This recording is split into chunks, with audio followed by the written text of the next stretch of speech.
বন্ধুরা, আজকে সকালে কয়েকটা ছাদ বাগান থেকে ফুল তুলতে তুলতে আপনাদের সঙ্গে গাছের পরিচর্যা সংক্রান্ত কয়েকটি খুব গুরুত্বপূর্ণ কথা আপনাদের সঙ্গে শেয়ার করে নিই। এই সময় আপনারা প্রায় প্রত্যেকেই কমেন্ট করে আমাকে অনুরোধ করছেন এই সময় আমি কি কীটনাশক ব্যবহার করছি, কি পরিচর্যা করছি সে সম্পর্কে আপডেট ঘন ঘন দিতে। তাই আজকের ভিডিওটা আপনাদের উদ্দেশ্যে আপনাদের রিকোয়েস্টেই করেছি। যাই হোক, চলুন ফুল তুলতে তুলতে আপনাদের সঙ্গে কথাগুলো বলে নিই। এই যে দেখছেন ফুলের সাইজ ছোট হচ্ছে, এটা ছোট হওয়ার কারণ হচ্ছে গাছে আমি কোনো রকম খাবারই প্রয়োগ করছি না। এত গরম এই কদিন পড়েছিল, প্রায় 40, 42, 43 ডিগ্রি সেন্টিগ্রেড তাপমাত্রা ছিল, তাই আমি গাছে কোনো খাবারই প্রয়োগ করতে পারিনি। তার কারণেই গাছের ফুলগুলো ছোট হয়েছে। আর সকালে ভিডিও করছি বলে দেখুন ফুলগুলো এখনো পর্যন্ত পাপড়ি মেলেনি।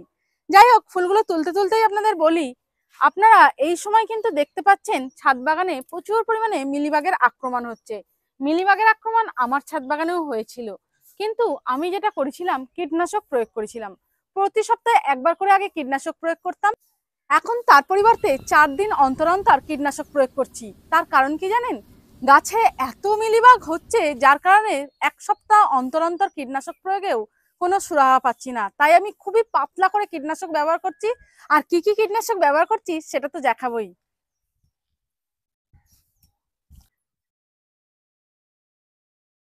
দেখুন খাবারের অভাবে ফুলের সাইজ কত ছোট হয়ে গেছে।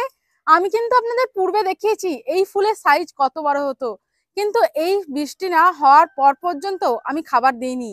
কাল বৃষ্টি হয়েছে, নিশ্চয়ই খাবার আর দুদিন পরে দেব।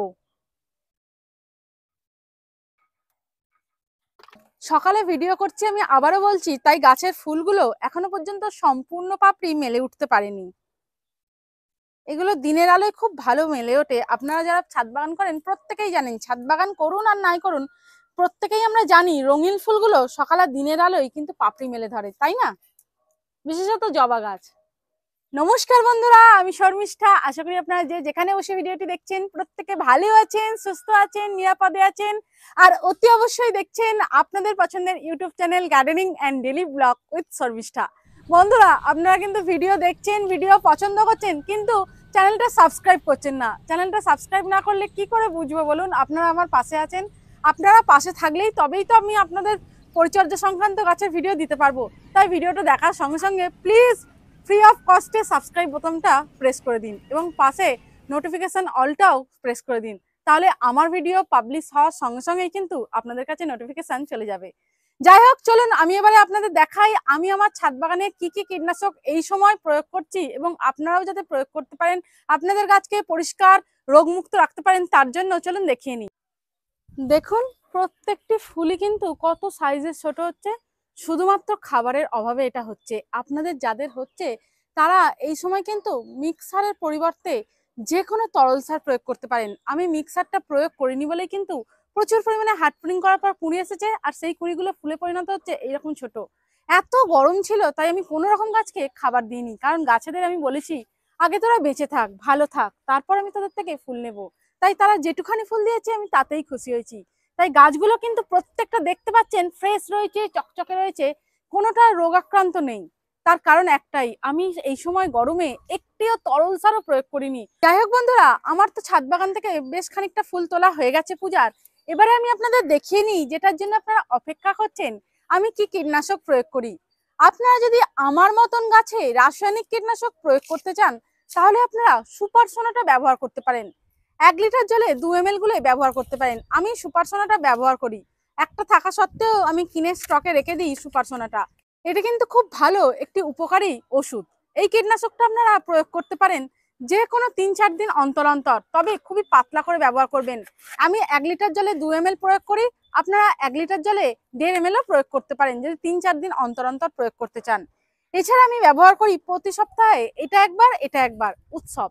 এই দুটো কীটনাশক কিন্তু আমি ছাদ বাগানে প্রয়োগ করেই আমার গাছগুলোকে এত ভালো রেখেছি, রোগমুক্ত রেখেছি এবং ফ্রেশ রেখেছি। মিলিবাগের আক্রমণ আমি আবারও বলছি আমার ছাদ বাগানেও হয়েছিল এই গরমে। হবে একটি দুটি মিলিবাগ তো থাকবেই, থাকবে না এই কথাটা একদমই সম্পূর্ণ যদি বলি তাহলে পুরো মিথ্যে কথা বলা হবে। কীটনাশক দেওয়া সত্ত্বেও একটা দুটো মিলিবাগ থেকেছে। কাছে আসুন তাড়াতাড়ি একটা কথা বলি। আমি কি করি জানেন? যখন দেখি জবা ফুল গাছের পাতায় মিলিবাগের আক্রমণ হয়েছে, পোকাটাকে হাত দিয়ে ধরে টিপে মেরে দিই। আপনারা যদি কেউ করে থাকেন একটা দুটো মিলিবাগ হয়েছে দেখে গাছের পোকা মেরে দেন, হাত দিয়ে অবশ্যই কমেন্ট করে জানাবেন।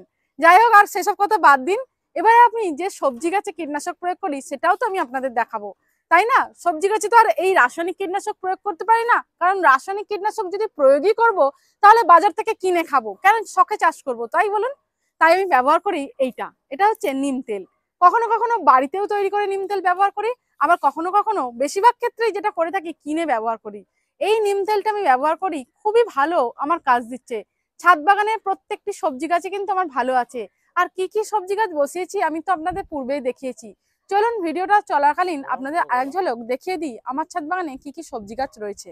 দেখুন ঢেঁড়স গাছের পাতাগুলো কতটা ফ্রেশ রয়েছে এবং কতবার ঢেঁড়স কেটেছি আপনারা তো দেখলে বুঝতেই পারবেন। দেখুন প্রত্যেকটা গাছ থেকেই কিন্তু এরকম ভাবে ঢেঁড়স কেটে কেটে আমি খেয়েছি। এখানেও দেখুন একটা, দুটো, তিনটে, চারটে, পাঁচটা, ছটা, আবার গাছে ফল ধরেও রয়েছে। এখানেও দেখুন প্রত্যেকটা গাছে ফল ধরে রয়েছে, ফুলও আছে। আমি কিন্তু এই কীটনাশকটাই ব্যবহার করেছি আর গাছগুলোকে এতটাই ফ্রেশ রেখেছি। চলুন এছাড়াও দেখাই আরো কয়েকটা গাছ।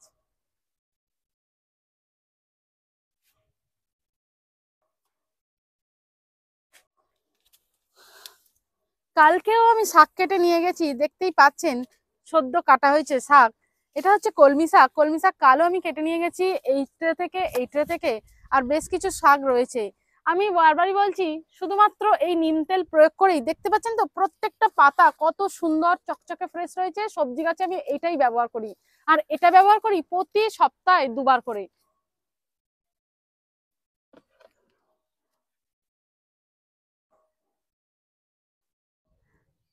দেখলেন তো আমি কি কি কীটনাশক প্রয়োগ করে গাছগুলোকে ভালো রেখেছি।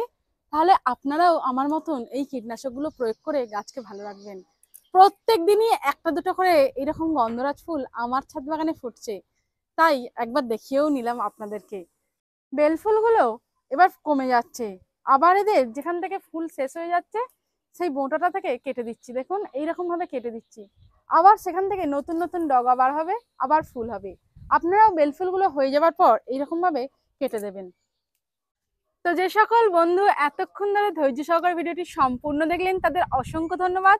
ভিডিওটি ভালো লাগলে লাইক, কমেন্ট, শেয়ার করতে ভুলবেন না। ভিডিওটি ভালো লাগলে চ্যানেলটি সাবস্ক্রাইব করে আমার পাশে থাকবেন।